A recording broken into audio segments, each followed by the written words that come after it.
Related sector है तो और एक इंफ्रा कंपनी की बात करते हैं, आईआरबी इंफ्रा। करीब 5.5 से 6% की गिरावट आज के ट्रेडिंग सेशन में दिखी है।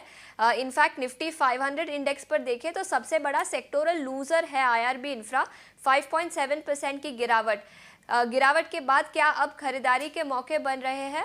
अक्षय जी, आप ही से पूछना चाहूंगी, आईआरबी इंफ्रा पर भी आपकी क्या राय रहेगी? देखिए, आईआरबी इंफ्रा जो है, अगर प्राइस स्टडी करें तो गए 4 महीनों में बार बार स्टॉक नया हाई बनाने की कोशिश जरूर करता है, पर कहीं ना कहीं नया हाई बनाने के बाद स्टॉक वो सस्टेन नहीं कर पा रहा है। तो ये जर्नी जो है, चौपी जर्नी मैं कहूंगा, गए 3 महीने से बहुत ही क्लैरिटी से दिख रहा है चार्ट्स पे।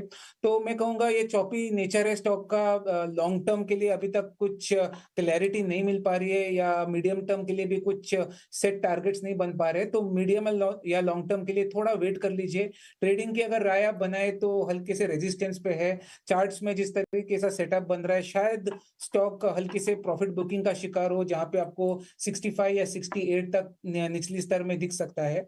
तो आप थोड़ा रुक जाइए। 65 68 सही एंट्री के मौके आपको वापस पेश करेगा स्टॉक में। अच्छा सपोर्ट बेस 65 पे है, तो वहां पे री एंट्री कीजिए जब भी आपको वो प्राइस मिल जाए। और अगर उछलेगा वहां से तो वापस 77 से 80 तक स्टॉक छू सकता है।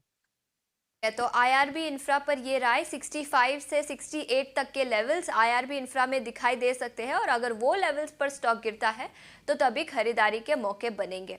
आगे बढ़ते हैं और फार्मा सेक्टर पर नज़र डालते हैं। इस सेक्टर की हमने चर्चा नहीं की अब तक। फार्मा इंडेक्स की बात करें तो आज थोड़ी सी तेज़ी दिख रही है, 1% के ज़्यादा की तेज़ी निफ्टी फार्मा इंडेक्स पर दिखी है। और दो स्टॉक्स पर नज़र डालते हैं, एक है डॉक्टर रेड्डीज। यूएसएफडीए से कुछ एक्शन आया है और यूएसएफडीए ने कंपनी के आंध्र प्रदेश प्लांट के लिए 4 ऑब्जर्वेशंस इश्यू किए हैं। इसके अलावा जुबिलेंट फार्मोवा में भी कुछ एक्शन है, जहां कंपनी की जो यूएसए फैसिलिटी है उसके लिए 3 ऑब्जर्वेशंस इश्यू किए गए हैं। दोनों ही स्टॉक्स पर एक टेक्निकल राय भी ले लेते हैं। संतोष जी, डॉक्टर रेड्डीज और जुबिलेंट फार्मोवा फार्मा पैक से दोनों ही स्टॉक्स पर क्या राय बनेगी? हाँ, यस, पहले तो हम फार्मा सेक्टर की बात करें तो मेरा व्यू फार्मा को लेकर काफी बुलिश है। एक 3 महीने की कंसोलिडेशन के बाद फार्मा स्टॉक तेजी दिखा रहे हैं। और डॉक्टर रेड्डी की भी बात करें तो आज न्यूज के बावजूद भी स्टॉक में लोअर लेवल से अच्छी रिकवरी देखने को मिली है। मुझे लगता है तेजी बनेगी, स्टॉक वापस से 64-6500 की ओर बढ़ सकता है, तो व्यू बुलिश है। वहीं जुबिलेंट फार्मा की बात करें तो स्टॉक का भी स्ट्रक्चर बुलिश है। आज थोड़ा सा डिप आया है, मुझे लगता नहीं कि ज्यादा कुछ फर्क पड़ेगा।